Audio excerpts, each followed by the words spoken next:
Alright guys, what's up? It's Nate. Today we're going to talk about black and white. This is a little picture I shot about 3 minutes ago of a towel in my bathroom. I saw it laying there and I thought that would make a decent black and white.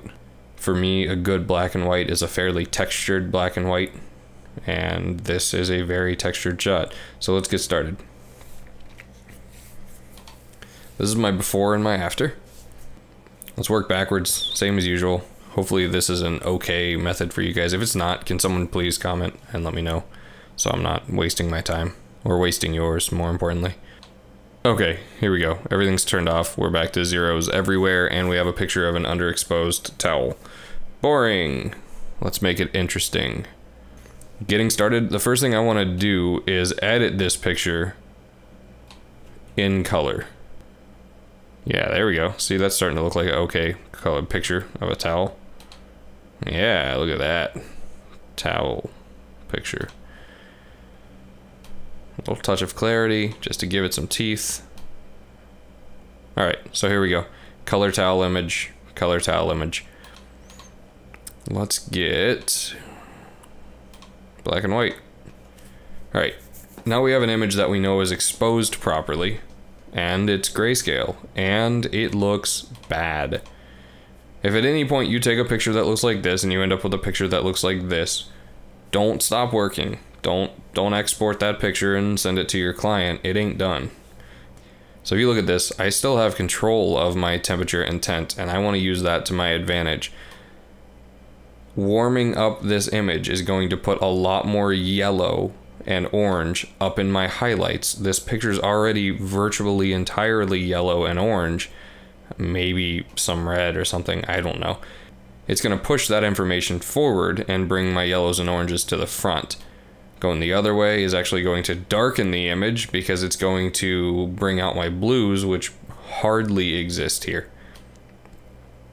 So I'm going to go towards this dark end. I like the way that feels better. With my tint, right around there, I start getting a nice little spot of contrast. I like that contrast. All I'm doing is sliding this slowly, and I am looking for a change that pleases me. Very, very simple. My clarity can come up just a little bit more, and for the most part, I'm done with that.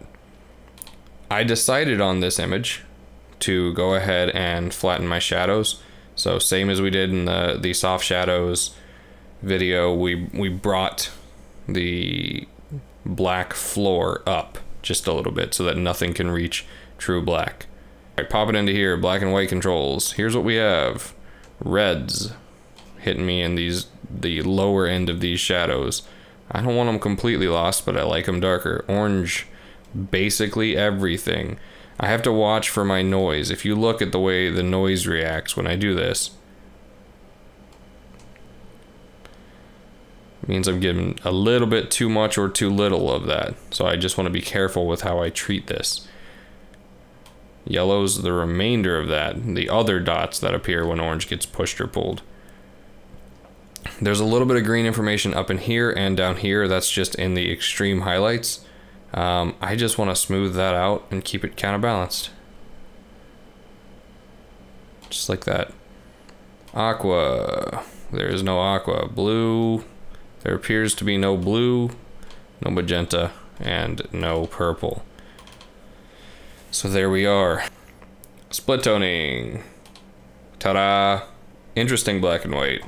Boring, cold, heartless black and white. Soulful, warm, and juicy black and white. So what do we do here? Here's what I do. Set your balance in the middle, pull your saturation out of your shadows, and pump your highlight saturation. Start moving this until you have a tone that you want for your highlights. For me, something around 52 works really well.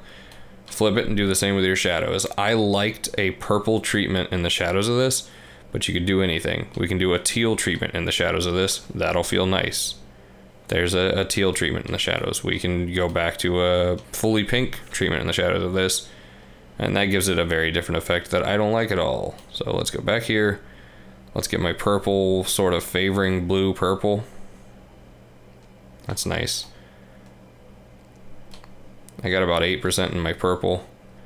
And about, that's okay there, at 16 on my yellow or my highlight. So toggling this on and off, hopefully you can see the difference. Before you just have an image that feels very cold and uninviting, and warming up those highlights just a touch, maybe that's too much, just draws you into that picture just a little bit more. Having the shadows offset with a complementary or contrasting color makes the image, it helps the image to maintain a feeling of black and white.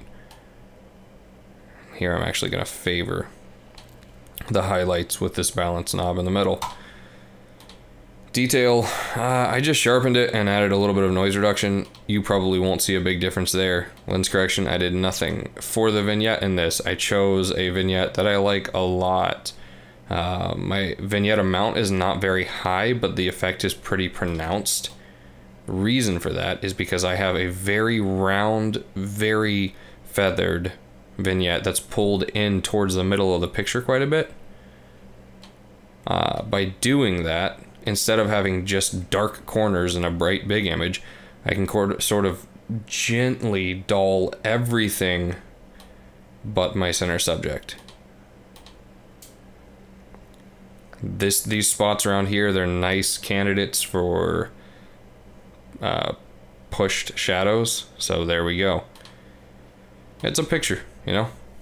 That's a black and white. We took it from an uninteresting image of a towel, flat, dull, and fairly lifeless, to a, even if it is colorless, a vibrant and punchy, nice, deep contrasted shot in black and white.